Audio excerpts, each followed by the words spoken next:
బొంద పెడతానంటున్నావు. నేను ఇంకో మాట అడుగుతా, నీకు ఎప్పుడైతే నువ్వు హామీలు ఇచ్చి నెరవేర్చలేదో అప్పుడు పెడుతున్నారు, నేను ప్రజలు బొంద పెడుతున్నారు. 2,500 రూపాయలు ఇస్తున్నాను ఇవ్వలేదు కదా మహిళలకు, వాళ్ళు పెడతారు బొంద ఖచ్చితంగానే. నిరుద్యోగ ఇతరులు ఇవ్వలేదు కదా, ఖచ్చితంగా బొంద పెడతారు. పెన్షన్ 4,000 రూపాయలు పెంచలేదు కదా, ఖచ్చితంగా బొంద పెడతారు. బీసీల రిజర్వేషన్ ఇస్తున్న డ్రామా అన్నావు కదా, ఖచ్చితంగా బొంద పెడతారు. నువ్వు చేసిన హామీలే ఖచ్చితంగా నిన్ను బొంద పెట్టేది ఖాయం. ప్రజలే బొంద పెడతారు, నీ రాజకీయ జీవితాన్ని బొంద పెడతారు. వ్యక్తిగతంగా నేను విమర్శించడం లేదు. ఒక రాజకీయ నాయకుడిగా ప్రవర్తించు, ఒక ముఖ్యమంత్రిగా ప్రవర్తించు. తెలంగాణకు మంచి పేరుతే, తెలంగాణకి చెడ్డ పేరు తేవడానికి కాదు. నేను ఇప్పటికీ రేవంత్ రెడ్డి గారికి చెప్తా ఉన్నాను, నీ కాంగ్రెస్ వాళ్ళ మీద కోపం ఉంటే, ఏ కాంగ్రెస్ పార్టీ కొత్త కాదు, 5 సంవత్సరాల టైంలో 4 ముఖ్యమంత్రులు మార్చిన చరిత్ర ఉంది. దానికి చేసుకొని మీరు పోరాటం, ఒకరినొకరు తీర్చుకోండి, ఒకరినొకరు మళ్ళీ ముఖ్యమంత్రి కానీ మాకేమవుతుంది?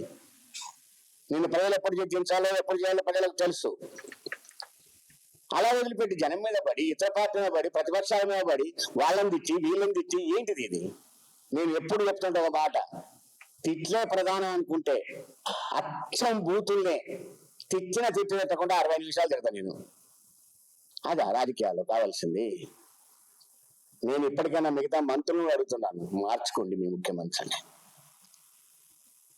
పదవి నుంచి మార్చకపోతే లాంగ్వేజ్ మార్చుకోమని. ఆ కాంగ్రెస్ పార్టీ కనీసం అంత ఇంత మారడం దొరుకుతుంది. గ్రామ పంచాయతీ ఎన్నికల్లో అర్థమైపోయింది, మున్సిపల్ ఎన్నికలు వస్తా ఉన్నాయి. మున్సిపల్ ఎన్నికలలో నీ లేదంటే లాంగ్వేజ్ ఉంటే నీ మూతి పనులు రాగొడతారు, ఇది గ్యారంటీ. మున్సిపాలిటీ ఎన్నికల్లో నీ పరిస్థితి ఏంటో తెలుస్తుంది. మున్సిపల్ ఎన్నికలలోనే నేను స్పష్టంగా రేవంత్ రెడ్డి చెప్పదలుచుకున్నాను, మార్చుకొని లాంగ్వేజ్.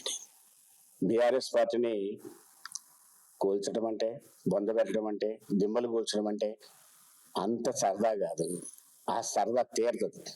బీఆర్ఎస్ పార్టీ తీరుస్తుంది, నీ లాంగ్వేజ్ మారకపోతే ఖచ్చితంగా తీరుస్తుంది. నేను మరొకసారి చివరి ఛాలెంజ్ చేస్తున్నా, ఖమ్మం జిల్లా గడ్డ మీద చెప్తావు, ఖమ్మం జిల్లా బిడ్డగా చెప్తున్నాను, టీడీపీ తరఫున నువ్వు ఖమ్మంలో పోటీ చేయి. నీకు డిపాజిట్ పోకపోతే అప్పుడు నన్ను మరొకసారి భాష మార్చుకోమని చెప్తూ